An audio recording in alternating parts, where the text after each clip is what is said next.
Hello, everyone. Welcome to my presentation on public employee unions. My name is Octavio Ramirez Lopez. This is class MPA 545, Conflict Resolution and Labor Negotiation for Professor James Curtis at California Baptist University. All right, so this is just a brief overview of my presentation. I'll be talking about ACIU 721 and how the Janus case affected the union. Then I'll move on to an article that I found on public sector unions and the cost of government. And then I'll conclude with discussing the Wisconsin Act, things that I learned about it, and how it relates to this week's material. All right, so I chose to talk about ACIU Local 721. That's a union of my choice. I also belong to that union. So ACIU stands for Service Employees International Union. It represents jurisdictions within Southern California that consist of Los Angeles County, the inland area, tri-counties that consist of San Luis Obispo, Santa Barbara, and Ventura, as well as LA County and Orange County cities and districts. So it represents members from different entities that include hospitals, foster care, mental health, courts, law enforcement, street services, maintenance, sanitation facilities, also water treatment facilities, and watershed management. In addition, it also represents workers from publicly funded nonprofits that consist such as health clinics, as well as employees of special districts and private universities. And to move on, I'm going to talk about how the Janus versus the AFSCME, that stands for American Federation of State, County, and Municipal Employees, how that Supreme Court case affects the unions.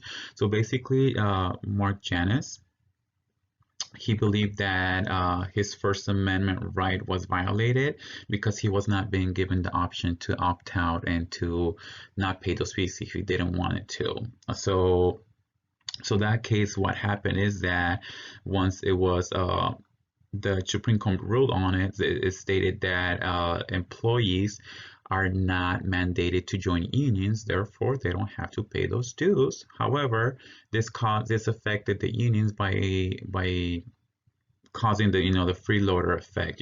So there's employees who opt out of the union, they still benefit from those contracts that were negotiated by the unions, and so it affects the funding and ability of the union, since if there's less members, there's less union dues that they collect. So it affects also the power to represent these employees. Okay, so the article that I located on the CBU online library is called Public Sector Unions and the Cost of Government. So the authors, Sarah Anzia and Terry Moe, they argued that the unions increase the cost of government. They do so because the unions they negotiate higher wages and better benefits. So but the more members they have, they become stronger because they collect more union dues.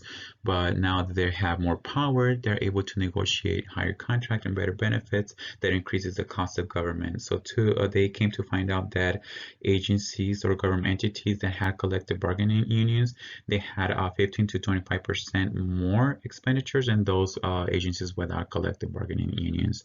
So one of the interesting things that I took from this article is that unions have two main routes of influence. One is collective bargaining by negotiating contracts with employers, and the second one is politics. So they're able to influence political figures, they're able to endorse them, and they're also able to make provisions for political campaigns. The second thing that I found interesting, it was that they are more successful at getting better benefits rather than higher wages. So, and this is because benefits are more difficult to measure and understand. They're also not as evident to the media and the public as wages. So therefore, when they authorize this, it becomes more of an electoral blind spot because not a lot of people have understanding and knowledge of these benefits and the cost of the government. Okay, so I located an article on the Wisconsin Act 10 signed by Wisconsin Governor Scott Walker.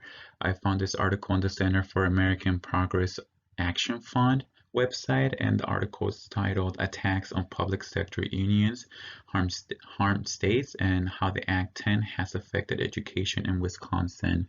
So through this act, Governor Walker, he reduced collective bargaining rights for most state and municipal employees. It also included K through 12 teachers. He also weakened unions by mandating annual recertification elections, and he also prohibited unions from deducting union dues from employees' paychecks, and he also eliminated teachers' rights to bargain over hours and conditions of employment. So I knew about unions negotiating contracts for employees. I didn't know much about the details of it and what employees had rights to negotiate and what employees didn't have rights to negotiate. This act relates to this class material because we learned about different acts that gave public sector employees rights to bargain, and now this act is taking a lot of those rights away from employees. Okay, so this concludes my presentation. These are just my references. I really hope you guys enjoyed it, and I'm looking forward to learn from you guys as well. Thank you so much. Have a great weekend.